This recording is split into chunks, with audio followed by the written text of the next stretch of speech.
Stephen's speech titled A Picturesque Journey Through the Universe is a view from the top of a high mountain of time, I believe. Billions of years of cosmological history, thousands of years of human history, and about 50 years of space exploration. But looking at the stars is as old as eyes. Using a telescope is about as old as lens grinding. We've come a long way from the first telescopes. Now we have telescopes that see X-rays, infrared, ultraviolet, etc. I'm going to keep my introduction very short. This is Stephen, and I'm going to be helping Stephen by pressing buttons. Cool. First of all, I want to thank Ethan and Alexander for making this possible. It's really cool that we can have this space here. It's really nice. And yeah, I'm pretty excited tonight because this is my favorite topic. I chose this topic for myself because I really like astronomy, I like the stars.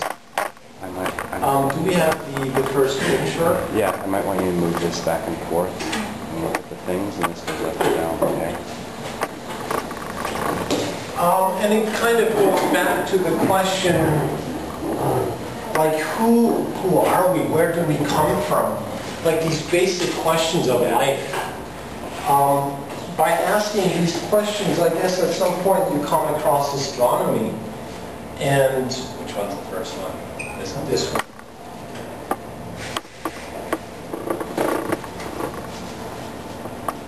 Can you do full screen? Oh, I use projectors. This is from my school. Oh, wow. I think this is about the best. Have you 11 or something? Or? Go to view. Full screen. Yeah, you go to, just hit Control F. Control F, right? Control F. That usually a picture. I don't know. Control F tends to be a full screen. Control F.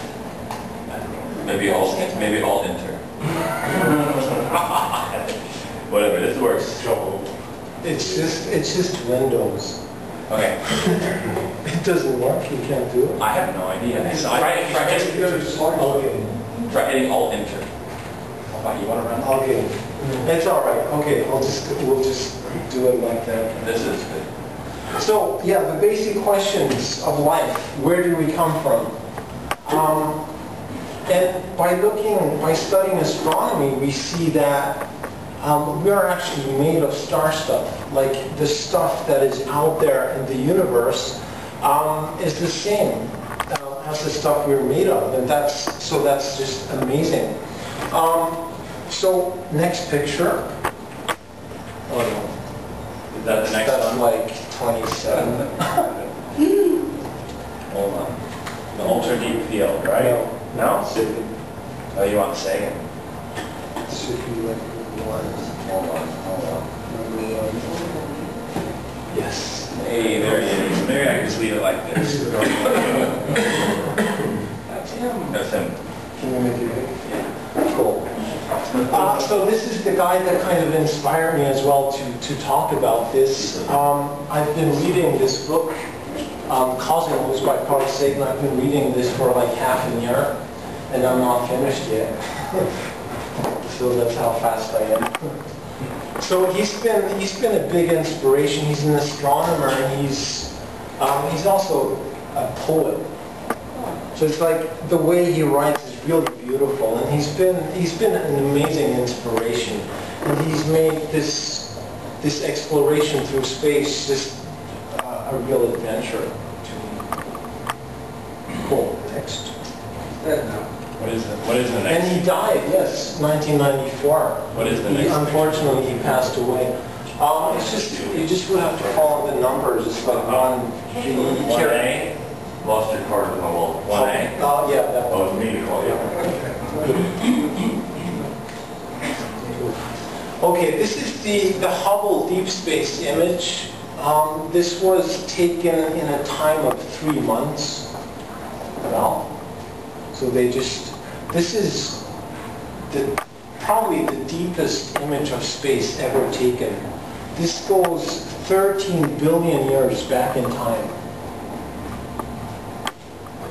And we see here about 10,000 objects, of which most are galaxies. This is the ultra deep field image. So this is basically where we're gonna be moving tonight, the universe.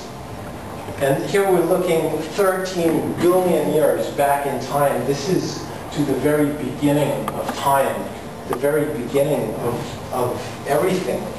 This is 600 billion years after the Big Bang. 600 million, yes. Because the universe is about 13.7 billion years. Next picture. There should be one more of the deep field. Yep. Yes, nice. Oh, okay, cool. Okay, we can't read it. 4 months to take, 13 billion light years away. You mean exposure? Over 10,000 objects, out of which most are galaxies. That's it. Good. Next. Is the next Hubble maybe? Hubble, yes. Bubbles.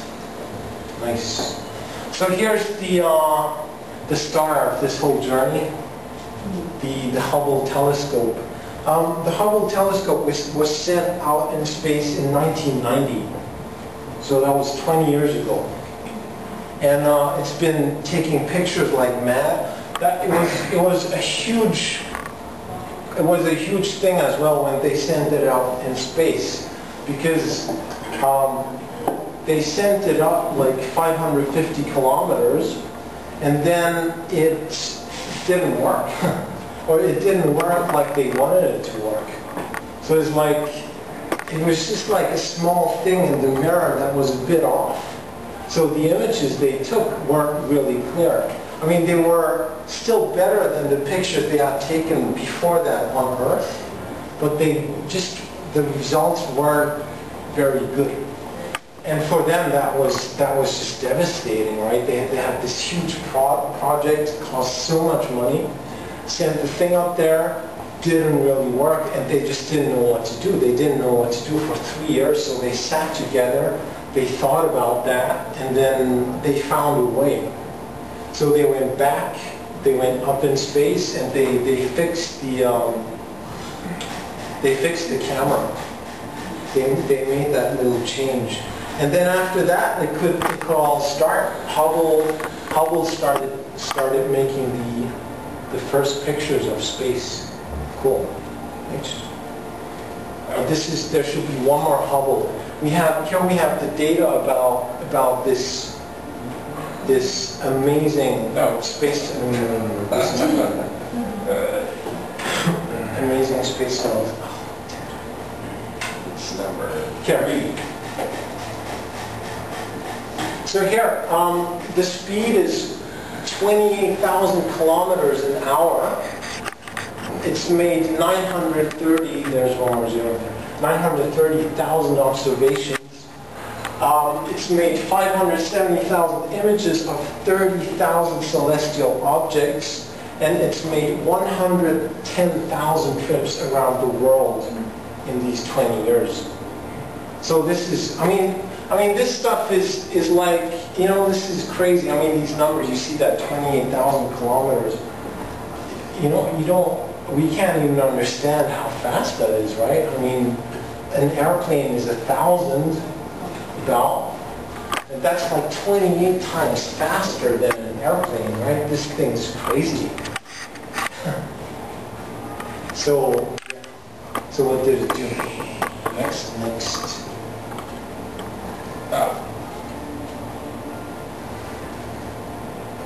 Oh, the moon. All right. So we're taking the first step on our journey. This is our planet's only satellite. Was this picture taken with the Hubble telescope? I'm not sure. Maybe not. Maybe yes, maybe no. Most of the pictures were taken with the Hubble telescope, the ones that we see there. So The moon, on the moon, we see many craters. Why is that? Because there's no atmosphere on the moon. There's nothing that works out the craters, so they just stay there. And that's pretty funny because we have comets here as well. Comets hit the moon and comets hit the Earth as well. Like, you know, we have comets here like every 100 years. And maybe every 1 billion years we have big comets, like big asteroids that will destroy like large spaces, one of which destroyed the dinosaurs, right? So we have that stuff going on here as well, but what is happening here is that we have air, and everything's changing here. So the craters go away. So we can't see the craters anymore. We have the asteroids, but they disappear. The marks disappear. And here and up there, just everything stays. So the moon is, how far away is the moon? Does anybody know that? It's 2 days away at 20,000 kilometers an hour. All right. Cool. It's very, very far. It's 380,000 kilometers away. And at the speed of light, that would be like a bit more than a second. That's because how fast is light? Light travels 300,000 kilometers in 1 second. What is that? The world around one time is 40,000 kilometers. That means light travels around the world in 1 second 7.5 times. That's like if we start here, Taipei, in 1 second you go Taipei, Taipei, Taipei, Taipei, and one time type. 7.5 times around in 1 second. That's how fast light is. So it'll only take 1 second to the moon. Next. There's one more.